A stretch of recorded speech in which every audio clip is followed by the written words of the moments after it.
Assalamualaikum warahmatullahi wabarakatuh.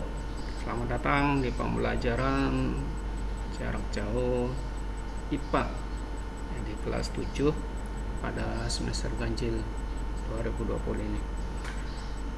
Sebelum kita membahas lebih lanjut di materi, kita siapkan terlebih dahulu buku modulnya dan sekaligus kita perlu berdoa agar apa yang kita laksanakan pada saat ini ada manfaatnya. Berdoa menurut agama dan kepercayaannya masing-masing. Mulai.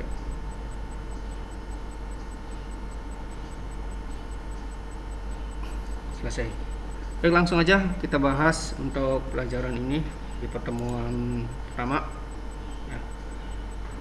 Di bab 1 yaitu kita membahas masalah objek IPA dan pengamatannya.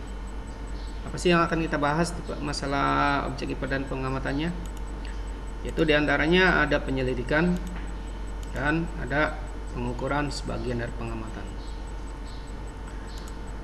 Yang kita bahas yaitu penyelidikan IPA.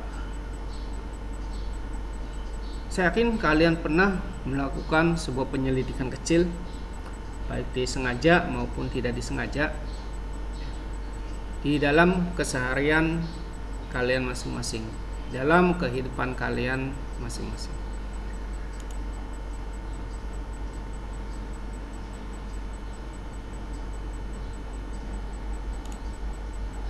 Penyelidikan IPA itu ada penyelidikan objek IPA, ada sikap ilmiah, dan ada pengetahuan dalam IPA. Yang pertama yang kita bahas yaitu penyelidikan objek IPA. Seperti yang sudah saya bahas tadi, saya akan kalian pernah melakukan percobaan penyelidikan.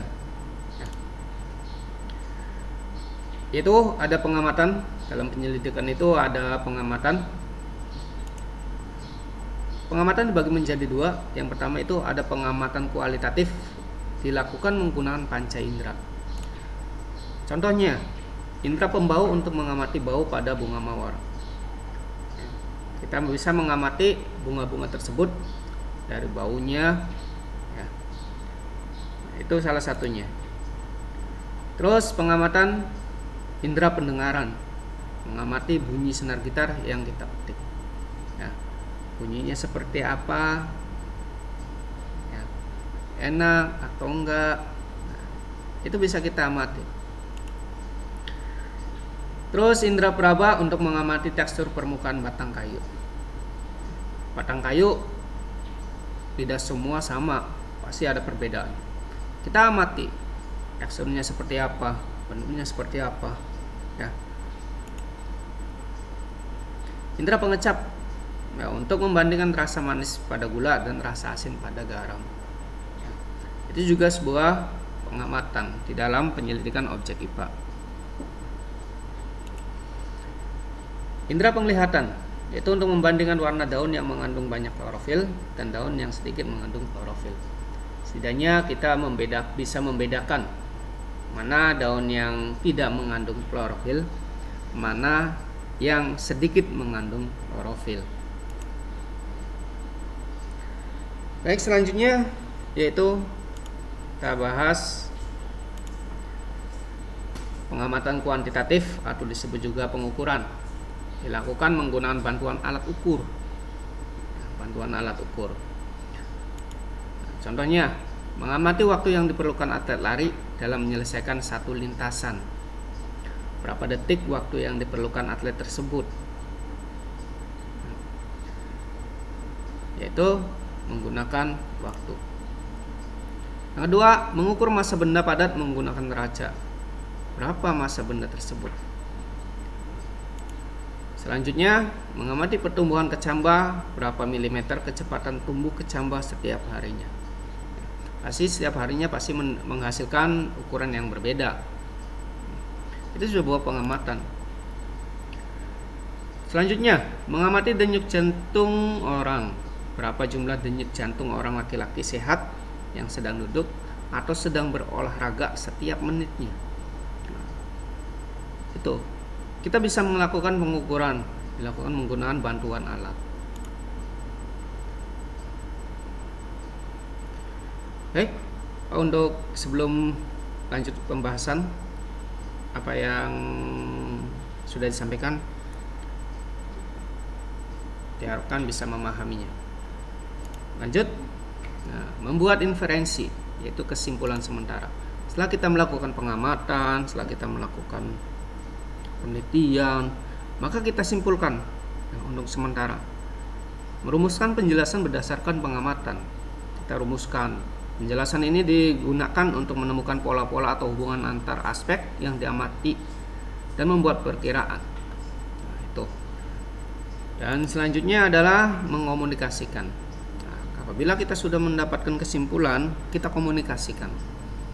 Mengomunikasikan hasil, menyelidiki baik lisan maupun tulisan. Hal yang dikomunikasikan termasuk data yang disajikan dalam bentuk tabel, grafik, bagan, dan gambar yang relevan.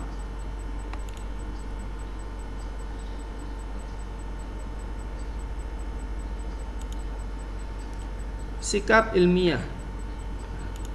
Sikap ilmiah ini yaitu sikap yang harus dimiliki oleh seorang ilmuwan. Di antaranya mengembangkan keingintahuan, dapat membedakan fakta dan opini, berpendapat secara ilmiah, tekun, bulat, disiplin, teliti, dan tanggung jawab, bersikap objektif dan terbuka, bekerja sama dalam memecahkan masalah, berani dan santun dalam mengajukan pertanyaan dan berargumentasi. Ini adalah sikap-sikap yang harus dimiliki oleh seorang ilmuwan agar apa yang dilakukannya itu bisa benar-benar bermanfaat. Dan selanjutnya, pengetahuan dalam IPA. Pengetahuan dalam IPA itu ada ilmu fisika, ada ilmu kimia, ilmu biologi, ilmu bumi dan antariksa. Ilmu fisika itu yaitu mempelajari aspek mendasar alam. Ilmu kimia meliputi penyusunan dan perubahan zat. Biologi mempelajari sistem kehidupan mulai dari ukuran renik sampai dengan lingkungan yang sangat luas. Ilmu bumi dan antariksa mempelajari asal mula bumi, perkembangan dan keadaan saat ini, bintang-bintang, planet-planet, berbagai benda langit lainnya.